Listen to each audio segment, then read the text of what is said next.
Buongiorno e benvenuti a questo appuntamento con l'informazione su Telefriuli. Sono state 2000 in poche ore ieri pomeriggio in Regione le prenotazioni di vaccinazioni per bambini tra i 5 e gli 11 anni. Le somministrazioni che oggi sono partite in Lazio, in Friuli Venezia Giulia cominceranno domani. Il Consiglio dei Ministri intanto ha prorogato lo stato di emergenza Covid fino al 31 marzo, decisa anche la stretta sugli arrivi in Italia. Si entra solo con tampone e per i non vaccinati sono previsti 5 giorni di quarantena. Vediamo. È stato prorogato fino al prossimo 31 marzo lo stato di emergenza per la pandemia da Covid. Introdotto il 31 gennaio del 2020, è stato più volte prolungato. La decisione è stata presa dal Consiglio dei Ministri, ma il provvedimento dovrà passare per l'approvazione del Parlamento. Il governo ha deciso anche di inasprire le misure per chi entra in Italia dall'estero. La stretta è prevista da un'ordinanza firmata dal Ministro della Salute Roberto Speranza. Chiunque voglia entrare nel nostro paese, da qui al 31 gennaio, dovrà presentare un tampone molecolare o antigenico negativo, anche se in arrivo dall'Unione Europea. Per i non vaccinati sono previsti 5 giorni di quarantena. L'UE su questo ha chiesto spiegazioni a Roma. Con il nuovo decreto si prevede il Super Green Pass anche in zona bianca. Durante il Consiglio dei Ministri è stata poi valutata la possibilità di introdurre l'obbligo di mascherina anche all'aperto in tutto il paese, ma il presidente Mario Draghi ha scelto di lasciare la discrezionalità ai sindaci nelle aree a rischio. Oggi intanto al via in Lazio le prime somministrazioni di vaccini ai bambini tra i 5 e gli 11 anni. In Friuli Venezia Giulia l'appuntamento è per domani, si comincerà al Burlo di Trieste. Intanto ieri, giornata di apertura delle agende, sono state circa 2000 le prenotazioni per le inoculazioni ai bambini in regione.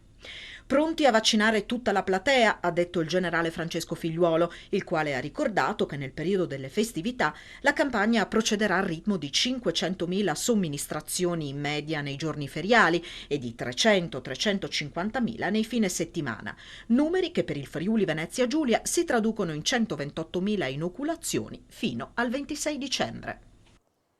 Le forze dell'ordine, coordinate dalla Questura di Pordenone, hanno bloccato sul nascere una manifestazione Novax non autorizzata all'esterno dell'ospedale civile. Identificate un centinaio di persone, una delle quali è stata accompagnata in questura. I sanitari sospesi da ASFO intanto hanno chiesto un incontro alla direzione dell'azienda sanitaria. Vediamo. Niente manifestazione Novax questa mattina all'esterno dell'ospedale di Pordenone. Il presidio di protesta contro vaccino e Green Pass è stato bloccato sul nascere dagli uomini delle forze dell'ordine coordinati dalla Questura di Pordenone. La Digos della Destra Tagliamento, monitorando i siti d'area, ha scoperto come via social questa notte era stata diffusa l'iniziativa di presentarsi tutti davanti all'ospedale per sostenere il personale sanitario sospeso dal servizio in occasione dell'entrata in vigore da oggi dell'obbligo vaccinale per alcune categorie. Il questore Marco Dorisio ha disposto sin dal primo mattino 3 distinti servizi di sicurezza all'ospedale civile, alla Cittadella della Salute presso la direzione generale dell'azienda sanitaria. Bloccati dalla polizia un centinaio di manifestanti, tutti identificati e invitati ad allontanarsi, mentre una persona è stata accompagnata in questura perché rifiutava l'identificazione continuando a non indossare la mascherina e poi è stata sanzionata per tale violazione. Ulteriori verifiche sono in corso riguardo ai manifestanti. Nel contempo una delegazione di sanitari sospesi da ASFO ha chiesto di incontrare la direzione generale dell'azienda sanitaria da cui attende un confronto su vari temi. Scatta da oggi l'obbligo di Green Pass rafforzato che prevede guarigione o vaccinazione per il personale scolastico. I presidi sono impegnati nei controlli. Dai primi dati la media dei non in regola, che avranno 5 giorni di tempo per regolarizzarsi, si attesta all'8-10%, ma ci sono punte del 20%, come ci spiega la Presidente regionale dell'Associazione Nazionale Presidi, Teresa Tassanviol. Quali sono le prime sensazioni che arrivano dal mondo della scuola oggi? Le prime sensazioni sono quelle che mi arrivano naturalmente dai colleghi dirigenti scolastici, per i quali insomma la giornata di oggi è una giornata di gran lavoro, in qualche modo anche di grande preoccupazione, che però insomma stanno affrontando anche con la serenità che serve in queste situazioni. A loro tocca il compito di applicare la norma senza alcuna discrezionalità, quindi in questo momento stanno verificando, hanno già verificato utilizzando la piattaforma che il Ministero ha messo a disposizione e che già nel pomeriggio di ieri insomma funzionava.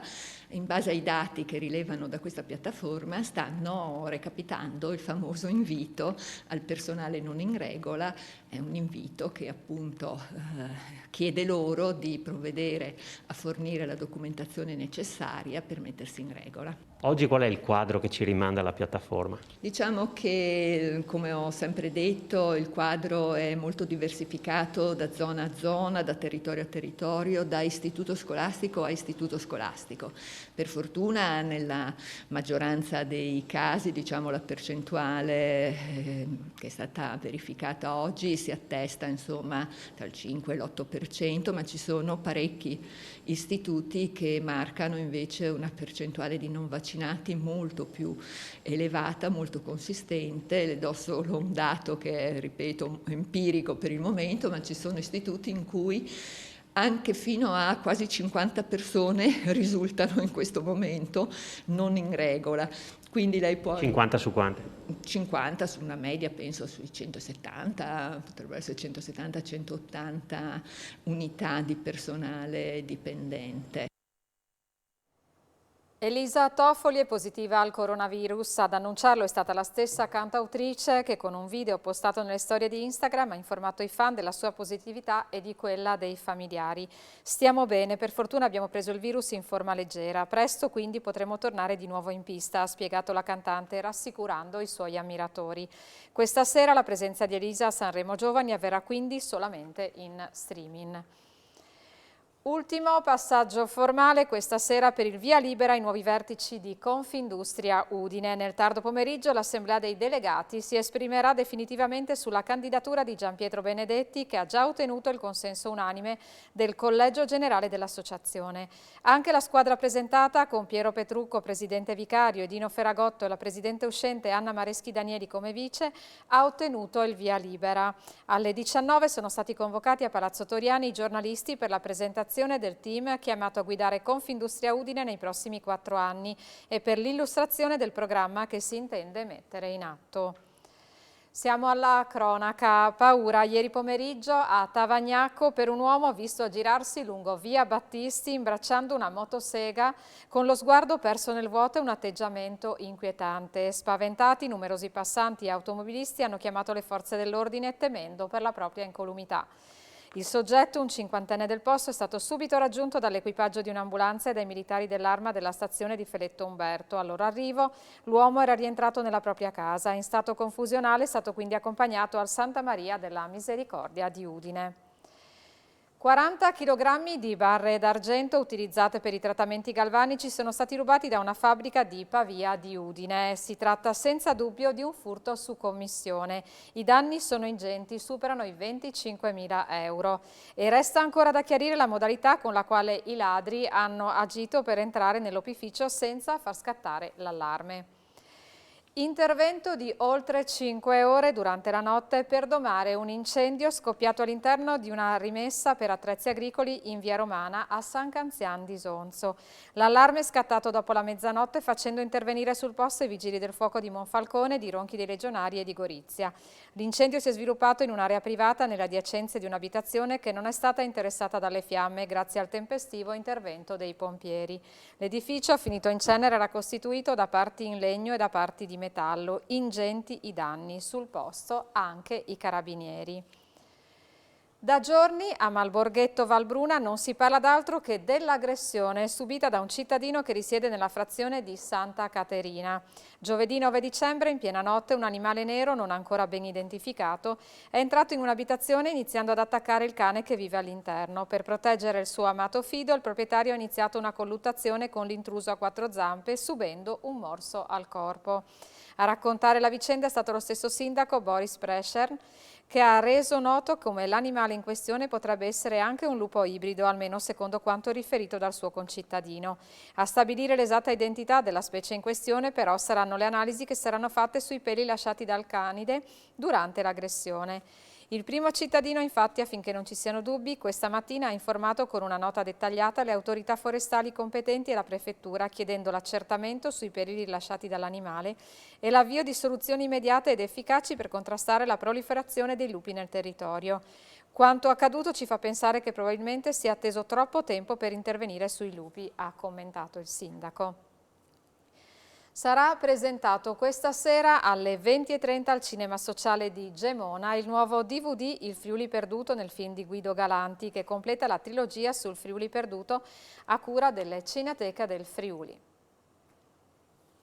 Sarà presentato questa sera al Cinema Sociale di Gemona Il Friuli Perduto nel film di Guido Galanti 1934-1958, DVD illustrato a cura dello storico Carlo Gaberschek, che introdurrà la proiezione.